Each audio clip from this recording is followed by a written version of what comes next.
Hello दोस्तों, मेरा नाम है यश। स्वागत है आपका मेरे चैनल द ट्रेलर में। आज मैं आपको एक ऐसी हैरत अंगेज जेल ब्रेक की कहानी सुनाने जा रहा हूं जिसमें यह कैदी एक नहीं, दो नहीं बल्कि 4 बार जेल तोड़कर भागा, वो भी महज 5 साल के अंदर। इस कैदी ने इन सभी जेल ब्रेक्स को इतनी सफाई और चालाकी से अंजाम दिया कि हर बार वो चुटकी बजाते ही जेल से भागने में कामयाब हो गया। और चौथी बार जेल से भागने के लिए जो तरीका उसने अपनाया वो पिछली 3 बार से भी ज़्यादा हैरत अंगेज और ख़तरनाक था, जिसने जेलर से लेकर पूरे पुलिस डिपार्टमेंट को हिलाकर रख दिया। तो आखिर कौन था ये कैदी, कैसे वो हर बार जेल से भागने में कामयाब हो गया और क्या वो कभी पुलिस के हाथ लगा, ये जानकर आप हैरत में पड़ जाएंगे। ये कहानी है स्टीफन जे रसल की, जो 90 के दशक में एक कंपनी में अकाउंटेंट का काम करता था। ये वो वक्त था जब स्टीफन के नाम कोई क्रिमिनल रिकॉर्ड नहीं था और वो एक बहुत शांत और साधारण ज़िंदगी जी रहा था। अपने ऑफिस में काम करने के दौरान एक सुबह कुछ ऐसा होता है जिसकी वजह से स्टीफन की ज़िंदगी एक ऐसा मोड़ लेती है जिसने उसे पूरे टेक्सास का मोस्ट वांटेड कैदी बनाकर रख दिया। एक सुबह रोज़ की तरह स्टीफन अपने डेस्क पर बैठा काम कर रहा था कि तभी उसके ऑफिसर का मैनेजर उसके पास आता है और उससे कहता है कि कंपनी ने उसे जॉब से निकालने का फैसला किया है। स्टीफन अपने मैनेजर से पूछता भी है कि आखिर कंपनी उसे जॉब से क्यों निकालना चाहती है, मगर मैनेजर उसे कोई वजह नहीं बताता और उससे कहता है कि कल से वो ऑफिस ना आए। चूँकि स्टीफन ने अपना काम हमेशा मेहनत और ईमानदारी से किया था, इसीलिए जॉब से निकाले जाने की वजह से वो बहुत गुस्सा और निराश हो जाता है। इस बात ने उसके दिमाग पर इतना गहरा असर किया कि ज़िंदगी को लेकर उसका नज़रिया ही बदल गया और वो एक अच्छे भले इंसान से एक ऐसे इंसान में बदल गया जिसमें सिर्फ गुस्सा और नफरत भरी थी। उसके अंदर बढ़ती कड़वाहट ने उसकी ज़िंदगी को एक ऐसे रास्ते पर ढकेल दिया जिसने उसकी ज़िंदगी को हमेशा हमेशा के लिए बदल कर रख दिया। चूँकि स्टीफन काफ़ी इंटेलिजेंट था और उसे लोगों से डील करना बहुत अच्छी तरह आता था, इसीलिए वो फैसला करता है कि अब वो एक फ्रॉडस्टर बनेगा जो लोगों के साथ धोखाधड़ी करके अपना गुजर बसर करेगा। स्टीफन ने अपने फ्रॉड्स की शुरुआत इंश्योरेंस कंपनी से की, जिसमें वो एक्सीडेंटल इंश्योरेंस लेता और अपने फेक एक्सीडेंट्स दिखाकर इंश्योरेंस पॉलिसी क्लेम कर लेता। सन 1992 में अपने ऐसे ही एक फेक एक्सीडेंट ऑपरेशन के दौरान वो एक्सपोज हो जाता है, जिसके बाद इंश्योरेंस कंपनी उसे पुलिस के हवाले कर देती है। गिरफ्तार होने के बाद स्टीफन को इस फ्रॉड के लिए 6 महीने की सज़ा सुनाई जाती है, मगर स्टीफन ये फैसला पहले ही कर चुका था कि वो जेल में सज़ा नहीं काटेगा और जेल में 1 महीना काटने के बाद वो जेल से भागने की प्लानिंग करने लगता है। अपनी प्लानिंग के दौरान स्टीफन जेल के गार्ड्स और बाहर से आने वाले वर्कर्स पर बहुत बारीकी से नज़र रखने लगा। इसी दौरान एक बात स्टीफन का ध्यान अपनी तरफ खींचती है।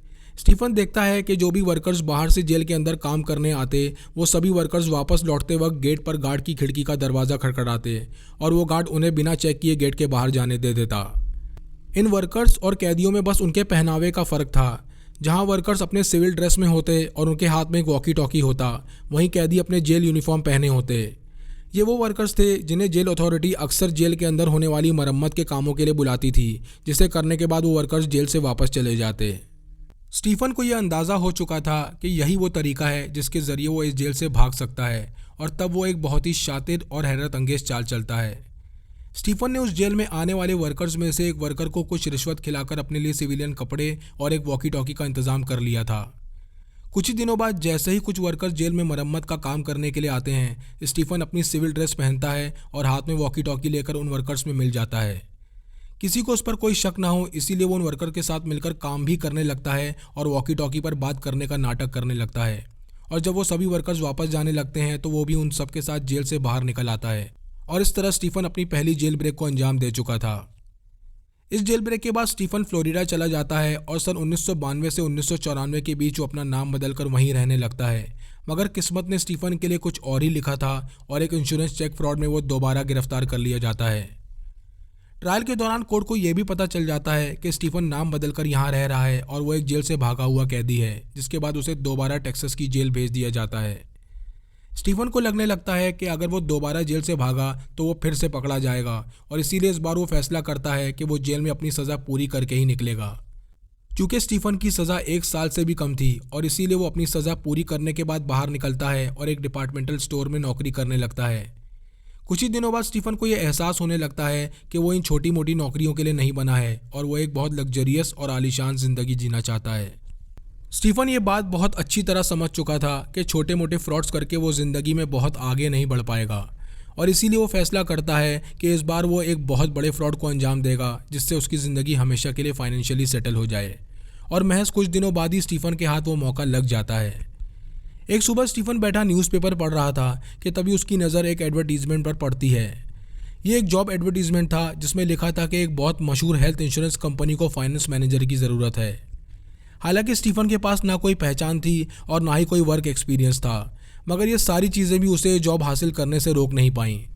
स्टीफन ने सबसे पहले अपने लिए नकली डिग्रीज बनवाई, जिसके बाद उसने अपना एक रेज्यूम तैयार किया जिसमें उसने अपनी डिग्रीज, क्वालिफिकेशन और प्रीवियस वर्क एक्सपीरियंस के बारे में बताया। स्टीफन ये जानता था कि सिर्फ डिग्रीज और वर्क एक्सपीरियंस दिखाकर ही उसे ये जॉब नहीं मिल पाएगी। इसके लिए उसे फाइनेंस की नॉलेज और एक्सपीरियंस भी चाहिए होगा, और इसीलिए उसने वॉल स्ट्रीट जर्नल न्यूज़पेपर और कुछ फाइनेंशियल मैनेजमेंट बुक्स को पढ़ना शुरू किया। चूँकि स्टीफन पहले से ही अकाउंटेंट था और बहुत इंटेलिजेंट भी था, इसीलिए वो बहुत जल्दी फाइनेंस की बारीकियों और नॉलेज को समझ गया और अब वो पूरी तरह तैयार था इस इंटरव्यू को देने के लिए। इंटरव्यू के दौरान जो लोग इंटरव्यू ले रहे थे वो सभी स्टीफन की क्वालिफिकेशन, वर्क एक्सपीरियंस और उसके दिए गए जवाबों से बहुत इंप्रेस होते हैं। उनके हिसाब से स्टीफन इस जॉब प्रोफाइल के लिए एक परफेक्ट कैंडिडेट था, मगर कोई भी हायरिंग करने से पहले कंपनी का एक प्रोसेस था जिसे उन्हें फॉलो करना होता था। वो एम्प्लॉय की पुरानी कंपनी में उसके बारे में पता करते थे और उसका फीडबैक लेते थे, और इसका तोड़ भी स्टीफन ने अपनी चालाकी और होशियारी से पहले ही निकाल लिया था। इंटरव्यू के दौरान वो लोग स्टीफन से उन कंपनीज के नाम और उनके फ़ोन नंबर्स मांगते हैं जिसमें स्टीफन ने काम किया था, ताकि वो उसके काम और परफॉर्मेंस के बारे में जान सकें। स्टीफन उन लोगों को 3 अलग अलग नंबर्स देता है, मगर सबसे ज़्यादा चौंकाने वाली बात ये थी कि ये तीनों नंबर्स कॉल फॉरवर्डिंग पर लगे थे और इन तीनों नंबर्स पर आने वाली कॉल स्टीफन को ही आती थी। इंटरव्यू के अगले ही दिन उन तीनों नंबर्स पर स्टीफन का फीडबैक लेने के लिए कॉल्स किए गए, और हर बार स्टीफन ने इन कॉल्स को अटेंड किया, जिसमें उसने हर बार अपनी आवाज़, अपनी टोन और अपना एक्सेंट बदल कर बात की। उसने हर कॉल पर खुद के बारे में बहुत अच्छा फीडबैक दिया और बताया कि स्टीफन एक बहुत इंटेलिजेंट और मेहनती एम्प्लॉय है, जिससे इंटरव्यूअर्स को इस बात के लिए कन्विंस हो गए कि वो स्टीफन को ही जॉब के लिए हायर करेंगे। वो लोग इस बात से बिल्कुल बेखबर थे कि फ़ोन की दूसरी तरफ कोई और नहीं बल्कि खुद स्टीफन ही है, और वो कोई फाइनेंस मैनेजर नहीं बल्कि जेल से भागा हुआ एक कैदी है। इस इंटरव्यू के 2 दिन बाद ही स्टीफन को अपॉइंटमेंट लेटर मिल जाता है और वो इस इंश्योरेंस कंपनी को बतौर फाइनेंस मैनेजर ज्वाइन कर लेता है। अब स्टीफन इस इंश्योरेंस कंपनी की एक बहुत पावरफुल और इन्फ्लुएंशियल पोजीशन पर बैठा था और साथ ही साथ अपनी ठगी को अंजाम देने की तैयारी भी करने लगा, मगर एक छोटी सी बेवकूफ़ी ने उसके इस ठगी के प्लान को चौपट करके रख दिया। स्टीफन ने अपने होम लोन अमाउंट और इंटरेस्ट को कम करने के लिए रीफाइनेंसिंग की, जिसमें उसने इंश्योरेंस कंपनी से एक बड़ी रकम निकालकर अपने होम लोन का एक बड़ा हिस्सा चुका दिया। बैंक एम्प्लॉय को स्टीफन पर शक होने लगा कि वो इतनी बड़ी रकम कहाँ से लेकर आया, और जब स्टीफन के अकाउंट की इन्वेस्टिगेशन कर इन पैसों को ट्रेस किया गया, तब पता चला कि ये पैसे उस हेल्थ इंश्योरेंस कंपनी के हैं जहाँ स्टीफन काम करता है। इंश्योरेंस कंपनी के सीईओ और वहाँ के बोर्ड ऑफ डायरेक्टर्स को जैसे ही ये बात पता चली, उन लोगों ने अपनी अकाउंट्स टीम को सारे ट्रांजैक्शन चेक करने के लिए कहा, जिसमें उन्हें इन फ्रॉड ट्रांजैक्शंस के बारे में पता चला जिसे स्टीफन ने अंजाम दिया था। यह खबर पूरी इंश्योरेंस कंपनी के साथ साथ पूरे शहर में फैल गई, जिसके बाद स्टीफन को अंदाज़ा हो गया कि अब वो कभी भी पकड़ा जा सकता है, और इसीलिए उसने अलग अलग एटीएम से $40,000 निकाले, इससे पहले कि उसके सभी अकाउंट्स फ्रीज कर दिए जाएं। मगर इस सब के दौरान स्टीफन एक ऐसी बेवकूफ़ी कर बैठा जिसकी वजह से वो तीसरी बार पुलिस के हाथ लग गया। चूँकि स्टीफन शहर छोड़कर भागने वाला था, इसीलिए वो फैसला करता है कि वो भागने से पहले अपना कीमती सामान जो घर के सेफ में रखा है उसे निकाल लेगा। वो इस बात से बिल्कुल बेखबर था कि पुलिस वहाँ पहले से ही उसका इंतज़ार कर रही है, और जैसे ही वो अपने घर के दरवाजे पर पहुँचता है, पुलिस उसे गिरफ्तार कर लेती है। इस गिरफ्तारी के बाद कोर्ट उसकी बेल की कीमत रखता है $9,50,000। ये रकम इतनी ज़्यादा थी कि स्टीफन किसी भी तरह इसका इंतज़ाम नहीं कर सकता था, मगर वो हार नहीं मानता और फैसला करता है कि वो इस जेल को तोड़कर भाग जाएगा। इस बार जेल में 2 महीने गुजारने के बाद वो अपने भागने की प्लानिंग शुरू कर देता है, और एक सुबह जेल में लगे फ़ोन से उसी जेल के रिकॉर्ड ऑफिस में फ़ोन करता है जिसमें वो कैदी था। फ़ोन की दूसरी तरफ एक फ़ीमेल एम्प्लॉय थी, जिससे स्टीफन कहता है कि वो जज चार्ल्स हैम बोल रहा है। ये वही जज था जिसने स्टीफन की बेल की रकम इतनी ज़्यादा रखी थी। स्टीफन ने फ़ोन पर अपनी आवाज़ बदलकर उस फीमेल एम्प्लॉय से कहा कि उसकी जेल में स्टीफन जे रसल नाम का एक कैदी है, जिसकी बेल की रकम $9,50,000 से घटाकर $45,000 कर दी गई है। चूँकि ये बेल की रकम एक प्राइवेट सुनवाई के दौरान कम की गई है, इसीलिए वो चाहते हैं कि वो उसकी बेल की रकम को मॉडिफाई करके अपने रिकॉर्ड्स में चढ़ा ले। पहले तो उस फीमेल एम्प्लॉय को कुछ डाउट होता है, मगर जब स्टीफन जज बनकर उसे इस केस की खुफिया और छोटी से छोटी डिटेल बताता है, तब वो इस बात पर यकीन कर लेती है कि फ़ोन के दूसरी तरफ जज चार्ल्स हैम ही हैं, और अपने रिकॉर्ड में स्टीफन की बेल की रकम को मॉडिफाई करके $9,50,000 से $45,000 कर देती है। चूँकि अब तक स्टीफन के सभी बैंक अकाउंट्स फ्रीज हो चुके थे और उसे जल्द से जल्द $45,000 का इंतज़ाम करना था ताकि वो बेल पर बाहर आ सके।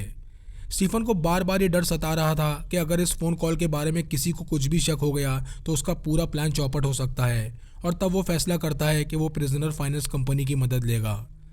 प्रिजनर फाइनेंस कंपनी वो कंपनी होती है जो कैदियों को अपने ऊपर लगा जुर्माना और अपनी बेल की रकम अदा करने के लिए लोन देती है। हालांकि स्टीफन फाइनेंस कंपनी के टर्म्स एंड कंडीशंस के हिसाब से लोन के लिए एलिजिबल नहीं था, मगर फिर भी वो किसी तरह फाइनेंस कंपनी को अपनी बेल की रकम चुकाने के लिए राज़ी कर लेता है, और इस तरह वो अपनी चालाकी की वजह से दोबारा जेल से भागने में कामयाब हो जाता है। चूँकि स्टीफन अब तक 3 फ्रॉड्स को अंजाम दे चुका था और एक बार जेल से भाग भी चुका था, इसीलिए पुलिस ने उसे बेल मिलते ही उसके फ़ोन सर्विलेंस पर डाल दिए। हालांकि बेल मिलते ही वो शहर छोड़कर भाग गया, मगर उसके फ़ोन सर्विलेंस पर होने की वजह से पुलिस को उसकी लोकेशन मिल गई।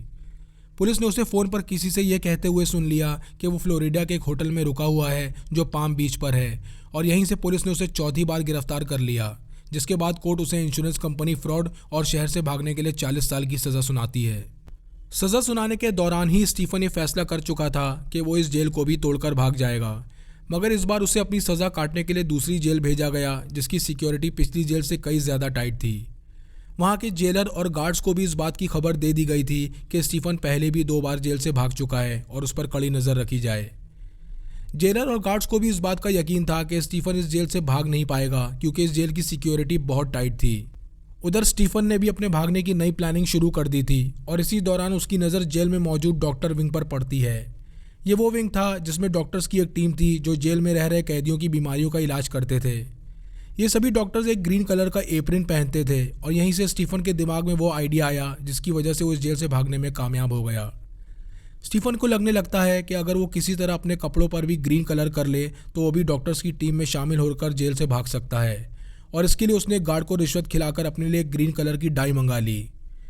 चूँकि स्टीफन के पास 2 जोड़ी यूनिफॉर्म थे, इसीलिए एक रोज़ कपड़े धोने के दौरान उसने अपने एक यूनिफॉर्म पर ग्रीन कलर की डाई से बिल्कुल वैसा ही कलर कर लिया जैसा उन डॉक्टर्स के एप्रिन का कलर था।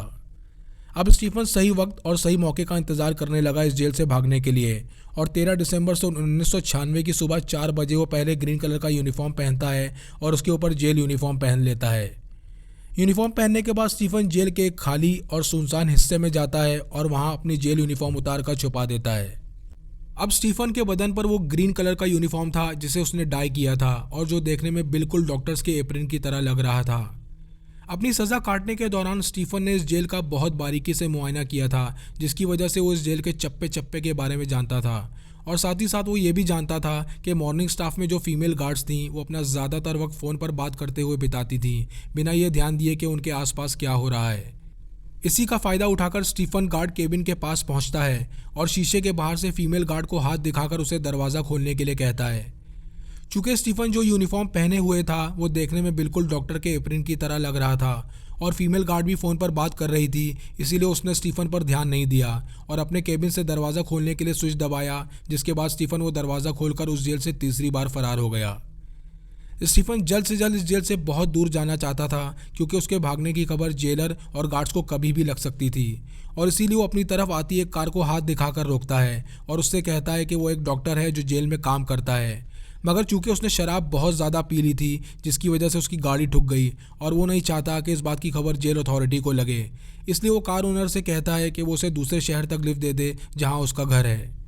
इत्तेफाक से वो कार ओनर भी दूसरे शहर ही जा रहा था और वो स्टीफन को लिफ्ट देने के लिए राज़ी हो जाता है, और इस तरह स्टीफन उस जेल से बहुत दूर दूसरे शहर पहुंच चुका था। दूसरे शहर पहुंचने के बाद स्टीफन एक टैक्सी रोकता है और टैक्सी ड्राइवर से कहता है कि वो ह्यूस्टन मेडिकल सेंटर में एक सर्जन है और उसे वहां एक इमरजेंसी केस हैंडल करने के लिए जल्द से जल्द पहुंचना है, और वो चाहता है कि टैक्सी ड्राइवर जल्द से जल्द उसे वहां पहुंचा दे।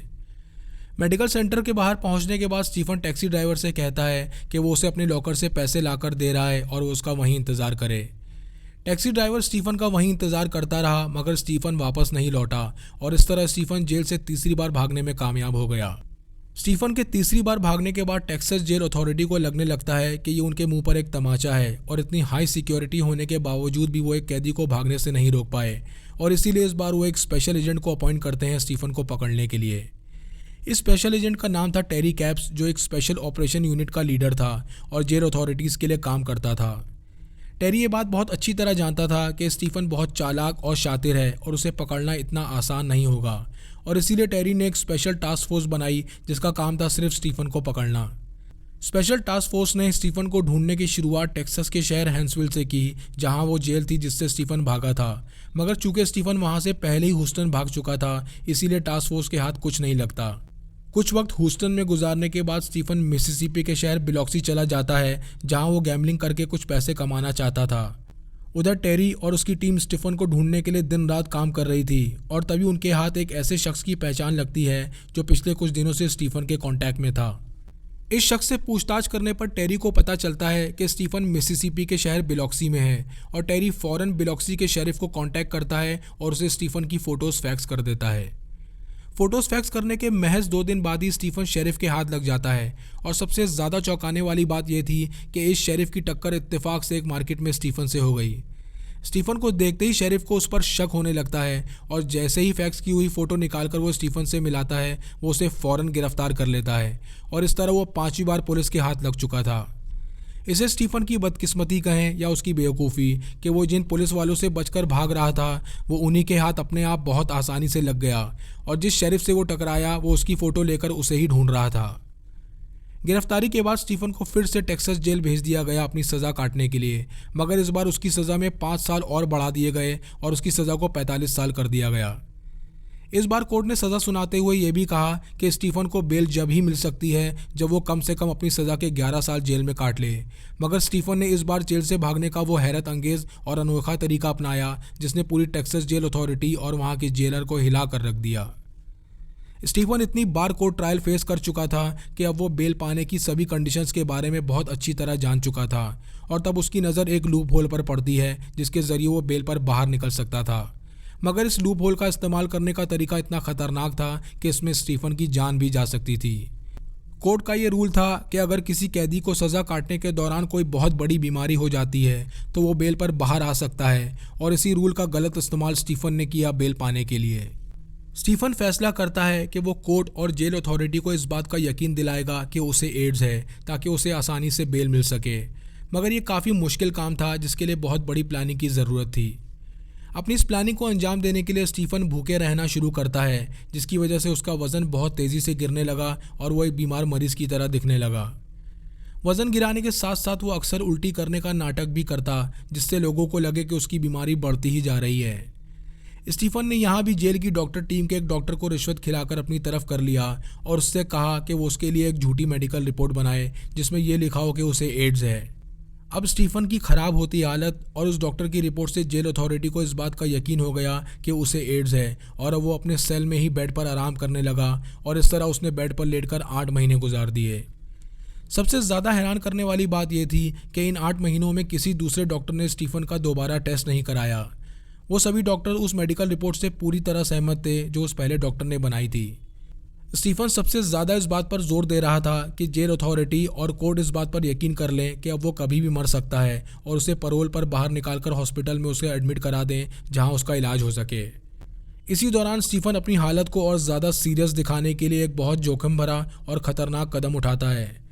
स्टीफन को जो नींद की दवाइयाँ रोज़ दी जाती थी वो उन दवाइयों को अपने पास जमा करने लगा, और जब बहुत सारी नींद की गोलियाँ उसके पास जमा हो गईं तो उन सब गोलियों को एक साथ खा गया। इसी दौरान ड्रग्स का ओवरडोज होने की वजह से स्टीफन की हालत बहुत ख़राब हो गई और वो 4 दिन के लिए कोमा में चला गया। इस हादसे के बाद जेल अथॉरिटी और बाकी डॉक्टर्स को इस बात का यकीन हो गया कि स्टीफन अब कभी भी मर सकता है, और वो उसे पैरोल पर बाहर निकालकर टेक्सास के शहर कैनेडी में इलाज के लिए एक हॉस्पिटल में भर्ती करा देते हैं।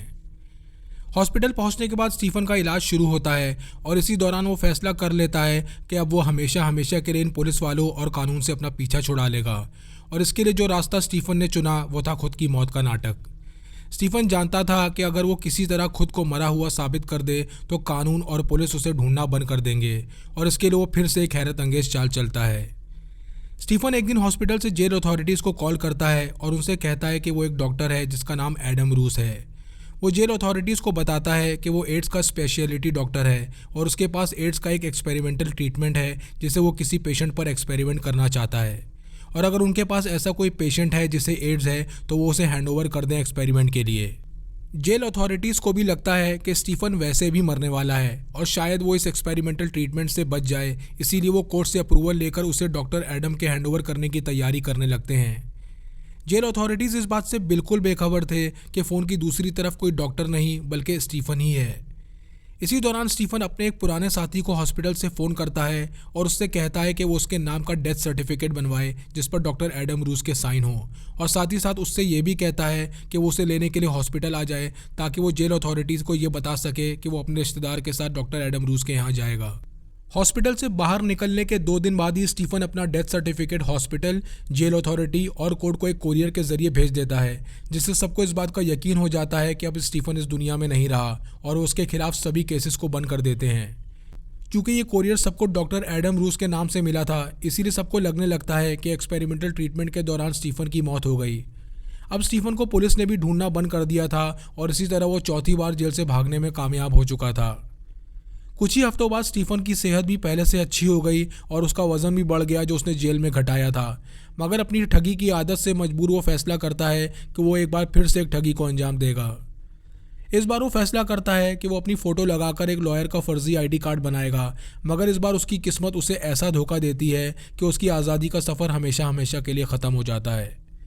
स्टीफन एक प्रिंटिंग शॉप में जाता है और वहाँ के ओनर से कहता है कि वो उसे एक लॉयर आईडी कार्ड बनाकर दे दे।